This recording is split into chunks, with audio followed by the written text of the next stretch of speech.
Hello guys, బలగం లాంటి block buster cinema తర్వాత Dil Raju banner లో వస్తున్న కొత్త cinema love me. Love me if you dare.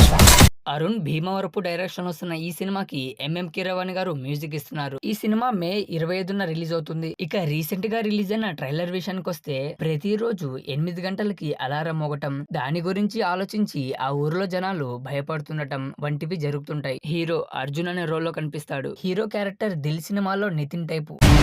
నాకేంటో ఎవరైనా ఏదైనా పని చెయ్యొద్దు అంటే అదే పని చేయాలనిపిస్తూ ఉంటుంది. ఎవరైనా ఏదైనా చేయొద్దు అంటే అదే చేస్తాడు. అదే విధంగా దివ్యావతి అనే దయ్యం జోలికి వెళ్ళొద్దు అంటే అతను దాని జోలికే వెళ్ళి లవ్ చేస్తాడు కూడా. ఆ తర్వాత దివ్యావతి అనే దయ్యం అతన్ని ఎలా ట్రీట్ చేసింది, ఆమె గతం ఏంటి అనే సస్పెన్స్ ని మెయింటైన్ చేస్తూ ట్రైలర్ ని బాగానే కట్ చేశారు. ట్రైలర్ చూస్తుంటే ఇంట్రెస్టింగ్ గానే ఉంది. సో గైస్, ట్రైలర్ చూస్తుంటే మీకు ఎలా అనిపించిందో కామెంట్ చేయండి. ఇంకా చూడని వాళ్ళు ఉంటే ఒక లుక్ వేసేయండి. ఈ వీడియోని లైక్ చేసి మన ఛానల్ ని సబ్స్క్రైబ్ చేసుకోవటం మర్చిపోమకండే.